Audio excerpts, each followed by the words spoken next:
Yeah.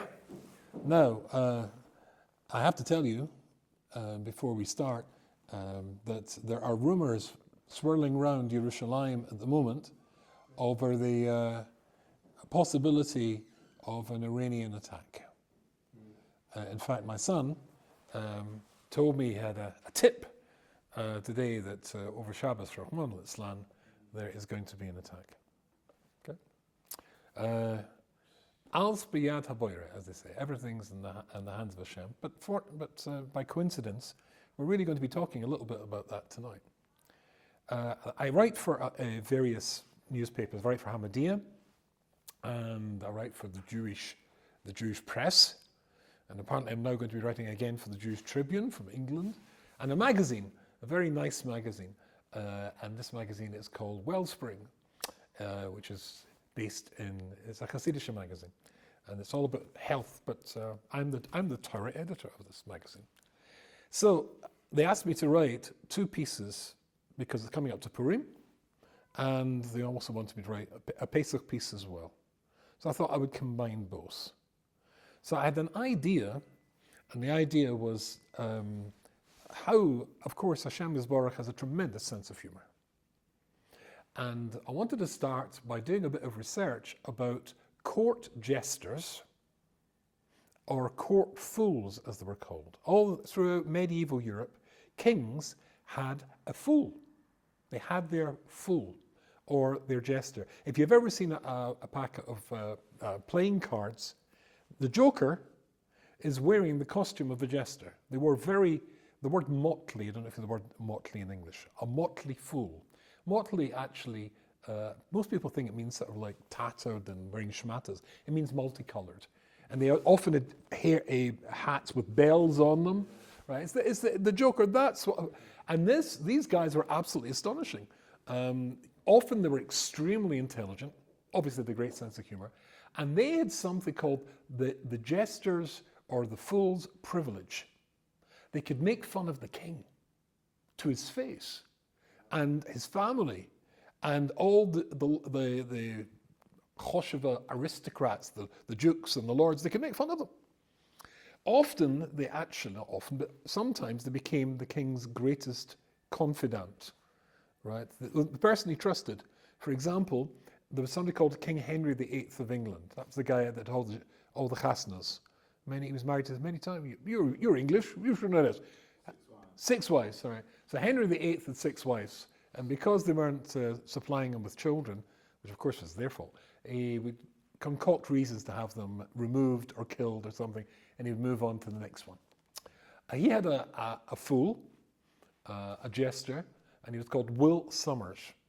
And believe it or not, King Henry VIII, if you know anything about him, was a very, very brilliant man and a great musician, and he composed music, but he wouldn't do anything, and we're talking about politics, going to war, things like that, unless he discussed it with his fool. Not because the fool was an idiot, because the fool was actually very brilliant. And actually, you'll often find that people who are very funny are highly intelligent. Right? Comedians are often highly intelligent, in my experience. Anyway, so Bekitzer, the fool, in fact, one of the fools of the French king, King Francis I, made the mistake of insulting the Queen. But he was allowed to do it, but she got very upset. Good, this is working. I usually, halfway through the share, I realize I haven't switched on my microphone. He insulted the Queen, and the king got very upset and ordered his immediate execution. But because he liked him, he said, I'll give you, however, the privilege of choosing the manner of your death. Right, it could be beheading, hanging, etc. So the fool immediately thanked the king very much. Thank you, Your Majesty. I choose for the manner of my death, old age. To die by old age. And the king burst out laughing and granted the wish. I mean, he put him into exiled him, he lost his job, but at least he didn't kill him. So often they were extremely clever. So when we're talking about Purim, it's interesting because Purim is very much like that. There is a courtier, somebody who's close to the king, who becomes promoted, becomes his closest advisor, and of course that's somebody called Haman. And then, of course, in which we're going to be looking at again in the Parsha, when we're talking about Pharaoh, and in the case of Pharaoh, the king, he occupies the position of the jester, of the joke. The joke's on him. And we're going to see exactly how that works in a second. Anyway, so basically, let's start. We'll get to Purim when we get near to Purim. But when you think about it, I mean, everything there is just one great big joke, because it's him who comes up with the idea of the death of or the killing of Vashti. And he must have thought and congratulated himself afterwards that now he was the only remaining really close person to the king. And he must have been really thrilled when a new queen was selected called Esther, right? But of course, in getting rid of the previous queen, which means that Esther's going to be there, and everything that follows from that, it's just one enormous joke. The joke's on him. I suppose he might have got the joke at the end. I mean, when he's walking to the gallows that he has constructed and hoped to hang Mordechai on, when he's hanged on it, it was a little bit like I told you before about this French fool, this French jester. It was called Troubliquet or something, I can't remember his name exactly. When he made fun of the queen, it'd gone too far. And of course, it's exactly what happens with Haman. He insults the queen and sometimes the joke is on him. But we're going to be looking at the joke on the king of Egypt. Think about this, it's an interesting thought. Rabbi Dessa says there's a rule that if you're mentioned in the Torah, you are an extremely great person. To be mentioned in the Torah, you were great. Now, great doesn't mean great, wow, fabulous. Great means big, large. For example, I come from a country called Great Britain. And how come the British or the English get to call themselves great? Why not the Canadians call themselves cool Canada? Or awesome America, right? Or great Ghana, or something like that. Why do they all have these names? And the answer is, of course, because there is Great Britain and there's Little Britain. That bit of France called Brittany, right, that used to belong to the English kings. So there was Little Britain and Big Britain. And of course, there was a war which lasted 300 years over that one. Just war all the time, going on and on. So basically, great means somebody very, very large. If you're mentioned in the Torah, you were a big personality. You might have been a big Rasha, an evil person, an outstandingly evil person, but you were certainly big. And Pharaoh, of course, was certainly that. Certainly that. He was a great person. We've learned before, remember, we've talked about the fact just a few weeks ago that Mitzrayim was so powerful, says Rabbi Dessler, that if there was, unfortunate mentioning with regards to a threat of Iran over us here in Yerushalayim and in Eretz Yisrael, but if a malach had been sent to take the Jews to do Machos Bechoros, they had an Iron Dome system which was through Avodah Zarah and Kishuv. Says Rabbi Dessler, the reason Hashem himself had to pass over the houses of the Jews and not send a malach is because they could knock a malach out of the sky with their powers of Kishuv. They were incredibly powerful. But without going into the powerfulness of them, talking about Koichas Hatuma, Avodah Zarah, magic, if you like, when it comes to Pharaoh, he was also very brilliant as a politician, as a strategist. And that, well, we'll see in a second, no matter how brilliant he was, and that's the problem for both Haman and, of course, Pharaoh. Because it goes without saying, I don't have to tell anybody in this year, that the Pesach story and the Purim story are two opposites. In Pesach, you can't fail to see Hashem. He is, as they say in modern terms, he's in your face. I mean, the Mitzrayim themselves turn around and say, Etzba Elokim Hi. Can't you see this? Why can't you see this? You can't miss Hashem in the Pesach story. You can't see Hashem in the Purim story. And of course, Hashem's name's not mentioned there. But we've got a rule that whenever it says HaMelech, it refers to the king. Not which king? Not Achashverosh, but the king of all the kings. The king of kings. And that's a lesson that Pharaoh has to learn. and a lesson that Haman has to learn, that however clever they are, but there's a king above the kings. There's a king of kings. Shine. So therefore, adding all this up, the story or the brilliance of Pharaoh is quite clear right at the very beginning of our introduction to him. Because what does he say? He says, Hovan ischakmalo. Let us be clever with the Jews. Remember what his chokhmah was. What was Pharaoh's cleverness with the Jews? So Rashi already alludes to this. His brilliance was, we know, of course, remember when Moshe comes to him, what does he say? Me HaShem. Never heard. Gets down the Guinness Book of Gods, looks him up, can't find him. This is a lie.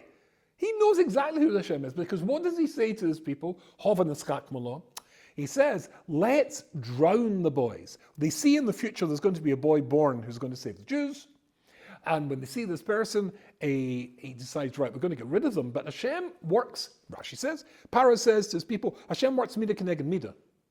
Measure for measure. What you do, that same thing will happen to you. So we will play chess. I will checkmate God. Why is it checkmate? Because he said after the Mabul, after the flood with Noach, he turned around and said, I'll never bring another flood to the world. Aha! So if he'll never bring another flood to the world, let's drown the boys, because mida keneged mida means we'd have to drown us. But he said he'll never bring a flood to the world, and therefore, he can't get us. But he said he wouldn't bring another flood to the world, but he didn't say, as Rashi points out, he wouldn't bring you to a flood. Right? So the whole thing is actually a sense of humor. And Hashem says that. Hashem says that the reason that I'm doing all this stuff is in order to make fun of him. The lesson, the limit of through all the Dorish that we're supposed to pass on to our children and to the grandchildren is Hashem made fun of them. They think he's turned them into fools, into court jesters. He's the king. And they just do the funny stuff without even realizing that they're the joke. The joke's on them. So Pharaoh also turns around and says, Hovan ischakmalo, and something else he means is, how are they going to trip the Jews and trick them? And that is quite simply by being nice to them. It's a trap. Let's be nice to them. And we know, of course, that the number of years that were there in Mitzrayim, 210 years, then the first 130 years was nice. It was so nice that he nearly succeeds, because he said, what's the koach of the Jews? HaShem, they're God. Oh, I thought you said you didn't know who God was. He knows exactly who God was, because that's how he understands that Hashem works mida keneged mida. Of course he knows who God is. So, Hashem, he is very powerful. You know what? Let's get them to rebel against God by welcoming them into our society. And of course, the first thing that we gave up was what?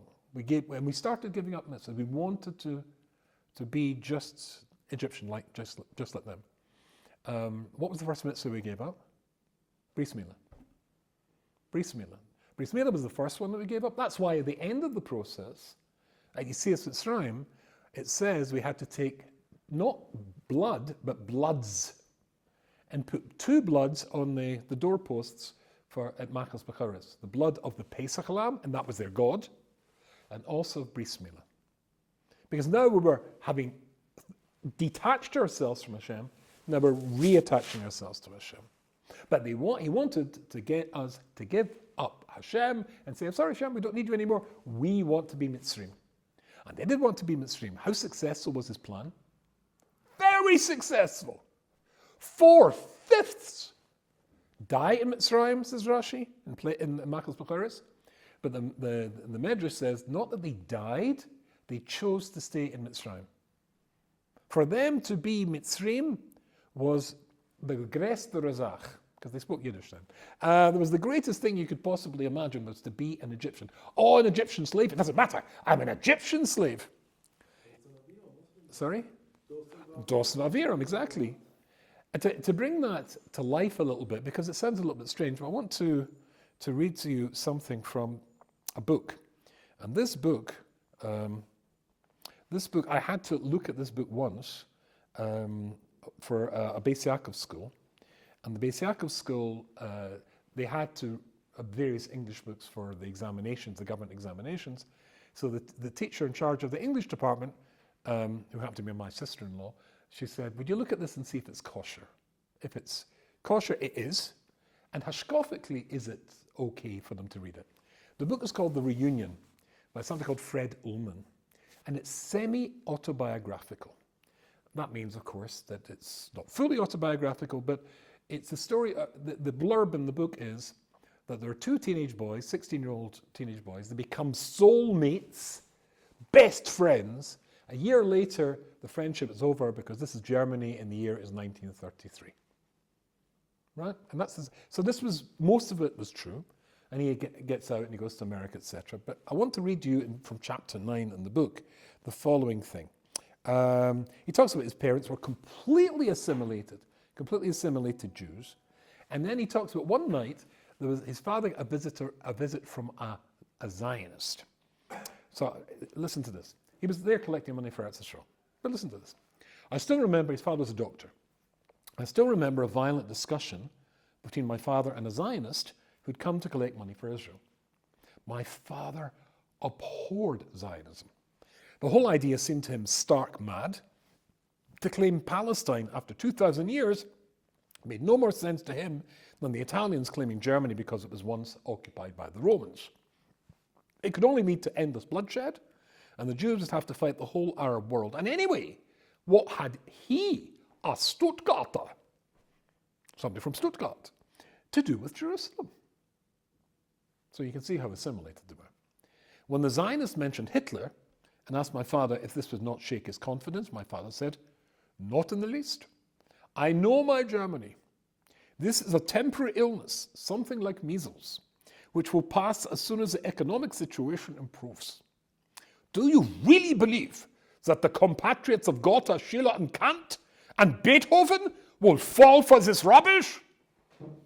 How dare you insult the memory of 12,000 Jews who died for our country, for unsere Heimat? When the Zionists called my father a typical assimilant, somebody who wants to assimilate, my father answered proudly, yes, I am an assimilant. What's wrong with it? I want to be identified with Germany.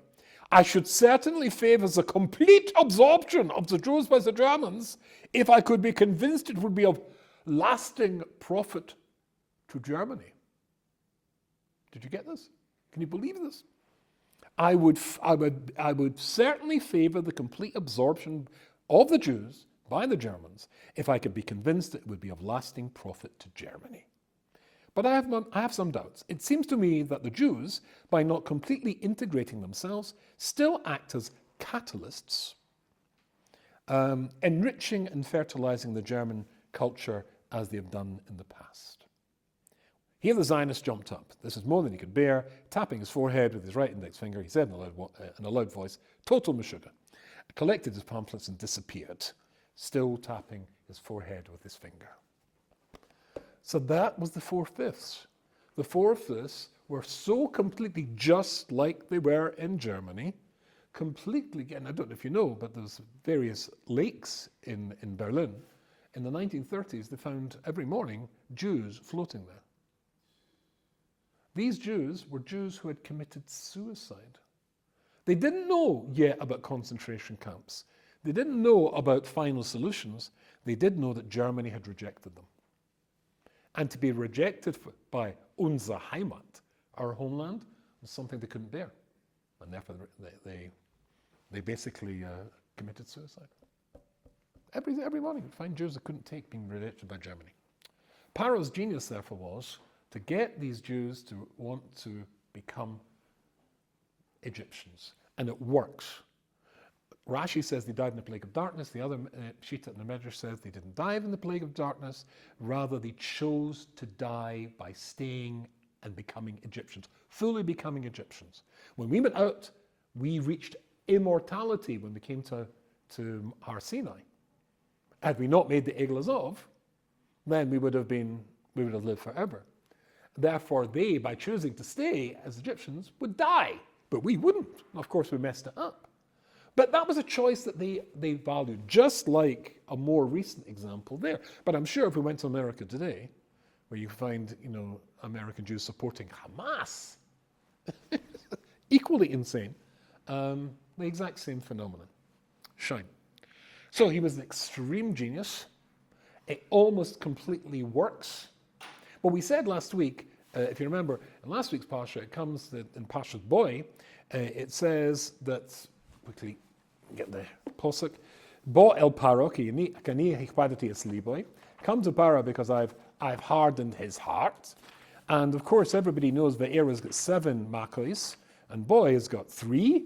And why have I hardened his heart? He says, Libov es levavodov, and the heart of his servants, Laman Shisi oisasai elebek here, boy, in order to put these miracles in his heart. But the Alshich focuses on the word Eile. Eile means these. For example, these tissues, these paper handkerchiefs there, and there's another one there. These means there's something here in front of us. So what does it mean in order to put these miracles? The 3 to come? They're not these. You wouldn't use the word these. These would be Hanisim Habor or Boy, something like that. Eile means these are there. No, it means the last 7. But at the end of the 7th of Aborid, what did he say? I'm a Rasha and Hashem's a tzaddik and my people are Rishayim and now we get it and we're really sorry. He didn't mean it. He didn't mean it. So Hashem says, Eile, in order to put these miracles, the first 7. But he said he's sorry. He's makabel. He's not sorry. He doesn't mean it. And he's not really changing. He's going to need 3 more doses of the medicine before he starts to get better. Okay. Now, I want to show you more of the genius of Pharaoh and how he strategized in order to destroy Klal Yisrael. And for that, we're going to have to look at the Alshich. Okay? So if you've got your Alshich sheets of paper there, and so just to remind you, we just read it this morning in Shul, but let's just remind ourselves what the Pesukim are talking about. But BShalach Parah Isa'om, when Parah sends away the people, B'lo nochem elakim derech eretz Pilishtim, he didn't take them the straight road. The straight road would be straight to Eretz Canaan, to Israel, land of Israel. Ki korafu, because it was near. Ki omer elakim peni nochem om bereisim l'choma, and the people will get fright or something, change their minds when they see the Melchama V'shuva Mitzrayim and they go back to Egypt. Okay, that's really all we're going to look at here. And this is what the Alshich says. This is very, very interesting. It starts with Omnom. Have you got the Omnoms? When it tells us the story, that didn't strike me until I looked at the Alshich preparing our share, that of course we know about all the journeys of Klal Yisrael in the desert. But of course the first one was when we started, when we left Egypt. That was the beginning of those journeys. When it's telling us about the stories of the journeys of Klal Yisrael, when they're in Sukkos, before we get into all what happened in Sukkos, along Hashem comes along here in writing these psukim here to remove a little doubt, a little question that you might have in your heart about the whole Pesach story, which will end up with a criticism of Hashem. What is that? Because you might turn around and say, why did Hashem do this? This was a disaster.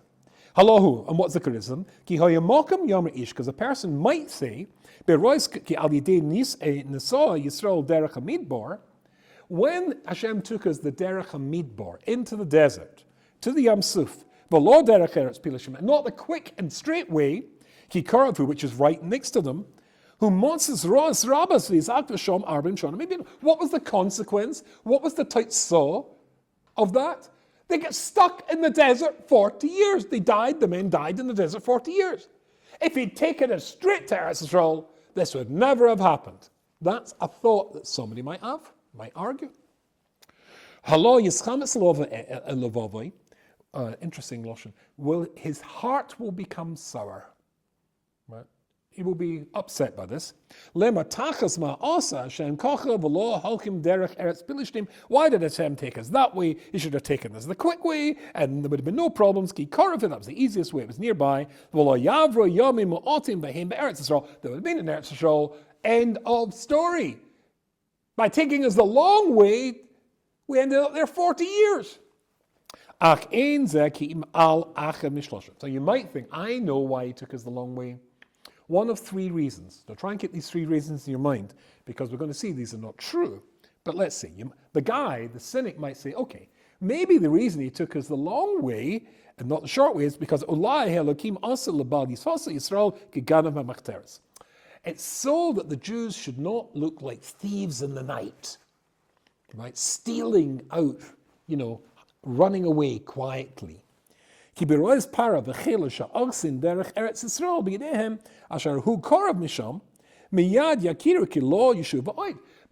they see them sneaking away and going the easy way to get to Eretz Yisrael, they're like, oh, hold on a minute. Moshe said they just wanted to go and have a festival for 3 days to HaShem in the desert.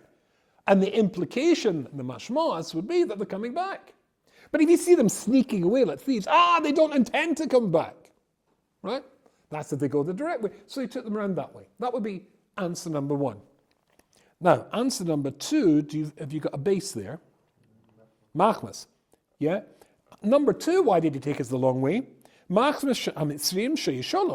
the Egyptians, who we went and asked them for what? Silver and gold stuff. And we asked to borrow it, right? So therefore, when they see that we're going the quick way, they're going to Israel. They've no intention of coming back. Hey, bring back. I thought you only wanted to borrow it, right?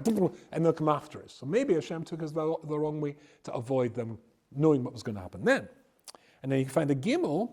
Laman holchim derech yamsuf litvo esem etzrim al shlichim yeora al yelde ivrim. No, the reason that he took us the long way is to take them to the river, to the sea, in order they're going to be drowned, and that will be Mida Keneged Mida, which we talked about before, because they deserve that for having drowned all those babies. Now listen to what the Alshich says. This is astonishing. Being kach, and that's the reason. Then of course the Jewish people might have a complaint against God. Don't drown them. Weird. Don't drown them. But Amram ki al toivam etzes hebi alehem ra gadola. Because for a benefit that you're going to give us, i.e., seeing that the nasty Egyptians are drowned for what they did wrong, I'd rather they didn't drown. I'd rather you didn't pay them back than stay in that desert for 40 years. Let's go to Israel. Forget about paying Mida Keneged Mida. Because that means we're going to end up in the desert and we're going to die there for 40 years. Ki halo toiv lona, it's going to be much better for us. Lo yitvam Mitzrayim, that you didn't drown the Egyptians. V'gam lo yotzi Yisrael b'rechush gadol, and we didn't go out with lots of money. Who cares about the money? V'lo yitama pagrem b'midbar, so that our corpses will not lie rotting in the desert. That's what you might think. Now, can you find an alkane?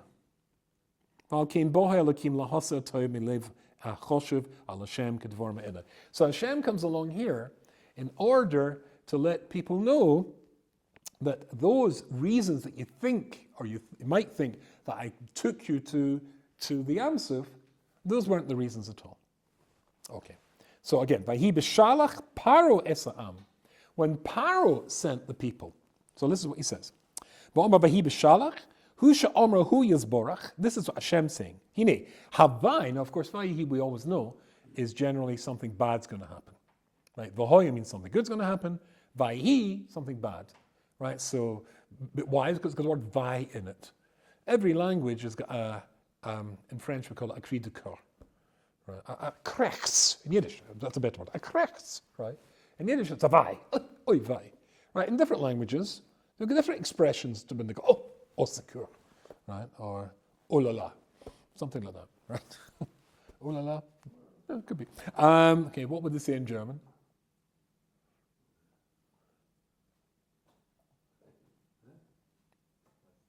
Verdammt.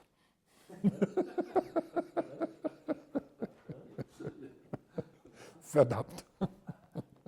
Hine Havai shehoy lechem belechtem bederech hamidbar yamsuf ena mitzodi halila.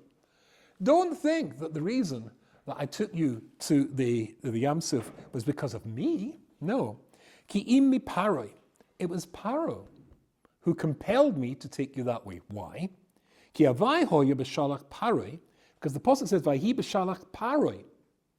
When Pharaoh sends you out, what does that mean? Es ha'am. The fact that Pharaoh sent out the Am. Who are the Am? So he says, Shesholchem b'yodom mitoivrit soina. The fact that Pharaoh welcomed, allowed them to go. Not only that, but there the Medrash Rabbah says that Pharaoh actually went with them. Now this is genius. This is so clever by Pharaoh. Remember I told you he's absolutely brilliant. We'll see why in a second. He goes with them. You want to have a party, you want to have a celebration to God, fine, no problem. And not only that, I'll come with you. Secondly, Shenis, Al Shalcho es ha'am hu erev rav. So first of all, what do you think? I mean, you can probably work this out. What do you think Pharaoh was up to by going with them and making it look as though he's quite happy? What is he setting up in their minds? The possibility you can come back. If, as he's going to say in a second, if you run away and the king doesn't want you to go away, then if you go back, he'll probably kill you, right? A slave who ran away in America, the punishment was death, and they usually hung them in net bags from trees so they would be pecked to death by birds, starting with pecking their eyeballs out. It was incredibly cruel. But if the king himself lets you go, then it's gewaldig. Then he's happy with us to go. Then we can go back. This is brilliant tactics. Brilliant tactics. This is the man who said he's sorry. After 7, he didn't mean it. And even after 3, he's still not budging. He's still a Rosha, and he's still playing plans and tricks, and clever ones too. Second of all, he sends along the Am. Who are the Am? Shenis, Al Shalcha es ha'am. Why did he allow this Erev Rav, all these Egyptian guys to go with? Who are Erev Rav? Gizeh klal godel nilmad michochmei emes. Because there's a big, important rule which the Zohar teaches. She called mokum shenimra Am. Whenever it says Am, be'inin atzmo om Yisrael, when it's connected to Yisrael, Yisrael refers to the Jews, and Am refers to the Erev Rav. She'ilu Erev Rav ve'elu Yisrael. And the reason that Pharaoh sent the Erev Rav, and he didn't stop them going, Bo al Yisrael ra gadoila. He planted, as it were, secret agents. He planted a disease. He planted a cancer amongst Klal Yisrael, who were going to cause a lot of trouble. What was that? Which compels HaShem not to take you the way, the short way to Pilishtim, because it says, what does the Pasuk say? V'lo nichem elakim derech Pilishtim, ki korafu, ki omer elakim pen yinochim ha'om berosa machoma. Unless the Erev Rav panic when they see war. And again, notice Klal Yisrael take out weapons. Because they, if they see war, are going to fight. Not the Am. They're going to run. And if you know anything about warfare, you'll know you've got a row of soldiers. Think of the Battle of Waterloo, right? Which of course Napoleon lost because he's fighting the British and in particular the Scots, and lost very badly. But in those days the soldiers were lined up in a big line. If a cannonball took out about 5 of them, you had to form up the line. You had to keep the line. If people ran, then it could cause a panic. That's why anybody who ran away was shot by their own side. To break the panic, he's planted panickers amongst Klal Yisrael. If they see war, then they go. It happened to me actually in the last war here. I was taking my grandson back to Kiryat Yovel. We had a kavias, and I drove out of the garage, the parking garage, and I just turned into the street, and suddenly there must have been 50 people running. I hadn't heard when we get into the car. I hadn't heard the siren. There was a siren, and I hadn't heard this. And suddenly we were just surrounded by people who were running. And for a moment I started to panic. Panicking is infectious. And so my grandson said, he's only 14, he said, maybe we should stop the car, lady, and we'll lie under the car. I said, no. So I calmed down, went into reverse, and reversed back into the garage, because that's underground. That's the sensible thing to do. But panic is infectious. I've never been in a situation like that before. When people started to run, I immediately wanted to run, wanted to get out of there. That's why he's sending them the Am as well. Do you get this? Okay. So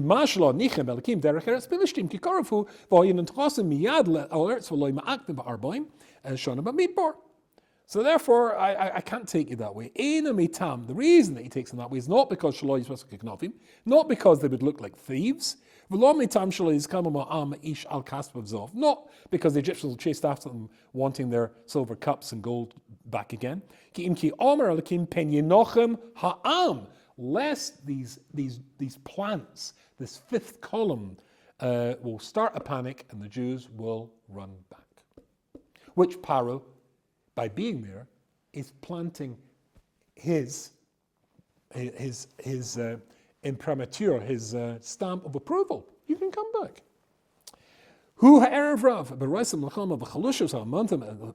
Because their faith in Hashem will fall to bits. Because of the Pilishtim come to fight against them, which is exactly what happened when Bnei Ephraim went into Israel prematurely 30 years later. Which would not have happened if Bnei Yisrael went out on their own. Making sense? Are you with me? Okay. So this is just two plans. So far, two plans. He comes. Second of all, he put them amongst them. Second of all, another thing, the Gamath Vai Acher, and there's another Oivei that comes out of this. Shesholchem Paro Ba'atzmai, Kini Atzer Shov Mitzrayim, Kashovel Atzer B'li Pachad. Because by taking them there, and him going with, he's setting them up to be able to come back, because after all, the king. And at the end of that, the end of the thing you've got there, if you look at the last few words, Rak L'Sav L'Shov, it'll be easy for them to come back. Elisha Moshe Hoyim Akvam. And who's stopping you going back? Moshe. I'm welcoming you back. I'll let you come out.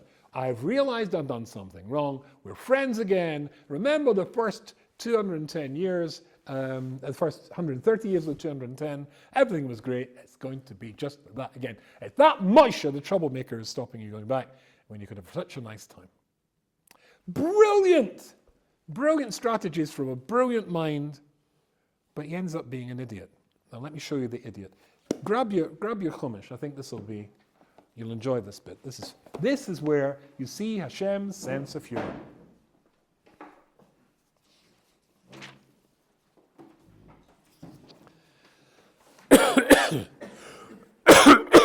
Excuse me.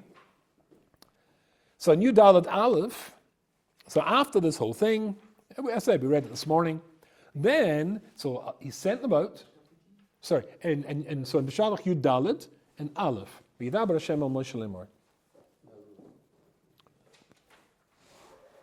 V'yidaber Hashem el Moshe lemor, daber b'nei Yisrael, v'yishuv v'yachnu lifnei ba'akira. So they start to go out, and then Hashem says, no, you're going to turn them around and come back. Ben Migdol or Ben Hayam, lifnei Baal Tzafon, in front of Baal Tzafon, yichachatach zal yam, just in front of the sea. But when Pharaoh b'nei Yisrael, and Pharaoh is going to say about Klal Yisrael, nevuchim, they're confused. Be'eretz sogar aleim b'midbar, and the midbar is has closed them in. Okay, fine. Then, and I will harden Pharaoh's heart. He'll chase after you. And I will harden his heart. Pharaoh will chase after you, and you know what's going to happen. Now watch Posuk Hey. Now I want you to imagine you're there. Imagine you were sitting in Pharaoh's palace, in his special room where he plans things out. Vayugad lemelech Mitzrayim, and it was told to the king of Egypt, Ki vorach ha'am, that the people had fled. V'yehofach levav Pharaoh, and Pharaoh's heart is changed, v'avodav, and that of his servants, el ha'am, towards the people. V'yomra, and he says, Ma zois asinu, what did we do? Ki shalachnu es Yisrael me'avdenu, that we sent the Jews away. Is this not mental? This is bonkers. What did you do that you sent them away? They just gave you a good kicking. You have no economy. You've got no grain, no food. You've got no cattle. You've been made a complete idiot. What do you mean, what did we do that you sent them away? You knew exactly what you did. And what's this guy telling him? I mean, imagine somebody rushes into the White House and the President of the United States is there. To make it easy, imagine it was Joe Biden. It's easier to imagine. And somebody says, Mr. President, the Vietnam War is over. And he's like, what? Was there a war in Vietnam? I mean, it's ridiculous, right? But here somebody comes and says to Pharaoh, look at it again, hey, Vayugad Lamelech Mitzrayim, and it's told to the king of Egypt, Yivarach ha'am, the people have fled. The Americans, any Americans here? Two Americans here, okay. So as the Americans here will tell you, there's an expression, I like this a lot. I'm told that I don't do it properly. But it goes something like this. Duh, right? Duh, right? I mean, obviously, right? So now he comes in and says the people have fled. Duh, says Pharaoh. Are you crazy? What are you telling me? Machadash? What do you mean the people have fled? I ordered the taxis. I ordered the coaches, the buses to take them. There's no chidush. So what's the people have fled. And not only is it nonsense, the nonsense works. What have we done? And this changes. And that changes completely the perspective of Pharaoh and his servants. What have we done? What have you done? Have you been brain dead all this time? It's the Sram of Din. So he himself prepares his chariot. He takes the people with him. 600 chariots. They're called Racham Mitzrayim and all the Rechem Mitzrayim, all the servants, and there's 3 soldiers in each of the chariots. Hashem is slave Pharaoh, and Hashem hardens his heart. We got Biyadramo. So this is brilliant, of course, being the Alshich. The Alshich says like this. What does it mean when the Yugad Lamelech Mitzrayim ki borach ha'am, the people have fled? Not from Egypt. He knows that. They fled from the desert. They came to the desert, and then Hashem says, turn round. They fled. Now this is brilliant. Suppose you went from Ma'ariv newspaper, or the New York Times, one of these newspapers, and said, Mr. Pharaoh, we're here to interview you about the recent events in your country. What do you think? What mistakes do you think you made, Your Majesty? So they would say, well, the first mistake I made was, and it was a bad mistake, I insulted Hashem. When Moshe first came to me, I said, me Hashem. It was a lie. I knew Hashem was. And that was an insult. And that's what annoyed Hashem. And the second mistake I made was that I oppressed his people. B'nai B'chayri Yisrael, his firstborn, his favorite people. I oppressed them. That's what he would have answered. But now that he sees that the Jewish people are going out, come to the desert and then turn back again, he goes, idiot. I thought Hashem was angry with me because I insulted him. He was. And I afflicted the Jewish people because I thought he cared about them. But look, he doesn't care about them. They're wandering about like a chicken without a head. They don't know where to go. They've gone there and they're coming back again. Wow, idiot! We could have kept them as a body. All I had to do was to go and say sorry to Hashem, really with sincerity. Then we get to keep them. How idiot am I to actually have let them go? So when they see that, what happens? Right, we can get them back again. He gets his chariot, and then Hashem is slave Pharaoh. Hashem didn't harden his heart until he thought he could do more evil. He's not done with his evil. He thought he could do more evil. He thinks about it. He plans it. He says he's going to do it. And he puts it into action. And only then does Hashem change his heart. This guy is just such a fool. The guy with the brilliant tactics, up until then, that destroyed 4/5 of Klal Yisrael, now becomes a complete and total buffoon. A court jester becomes a fool and chases after them. And of course, as the Vilna Gaon says, the greatest joke of all is when they come to the Yam Suf.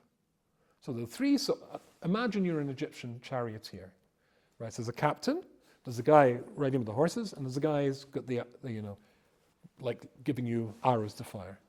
And you're just about to get the Jews, you're just within spear throwing range, or arrow range, when suddenly, and pretend gentlemen you don't know the story, right? You haven't read the book or seen the movie, okay? So here, you're just about to get them, and suddenly the sea goes, poof, and makes a big road for the Jews to go through. And according to one sheet, as you know, 12 roads, for all the different shvatim. And the Jews, you were just about to go into the sea. And you've just watched all those makkahs over the last year in Mitzrayim. And suddenly this has happened. And even if you haven't read the book or seen the movie, what might you think is coming next? I think it's back to that American expression, duh. It's glug, glug, glug, yiskadal v'yiskadash. I mean, it's so obvious what's going to happen if you chase in. And yet they chase in after it. Says the Vilna Gaon, that was the greatest miracle of all. To be so retardedly stupid as to chase in after the Jews, you have to be suicidal. And then they all die. Pharaoh doesn't die. And then he gets it. And then, that's what it took for him to get it. Mikael Kamoicha, what was the pasuk? In the who's like you, Hashem, Ba'alim, Hashem. Then he gets it. Pharaoh said those words. He now actually gets it. But it had to turn him into a fool for us to be able to tell our children, as the pasuk says, his lalti have made fun of this fellow. Because there's the court jester, there's the court fool, and then there's the king. But the king, when the king is called Para or the king is called Haman, what they've forgotten is there's a Melech Malchi Amlochim, a king of kings, who turns you into the jester. The joke's on you. I think it's an important, the share was written before the news I had today of Rahman al-Islam, but a threatened attack in the next day or two, or maybe even over Shabbos, by the Iranians. Just remember, there's a Melech Malchi HaMelachim, and he made fun of Parai, and he made fun of Haman, and he's been doing that since then with many others. And even HaShem, he's going to do the exact same thing again with the Iranians and all the enemies of Klal Yisrael. Probably the mice twice after the fifth market, and then again.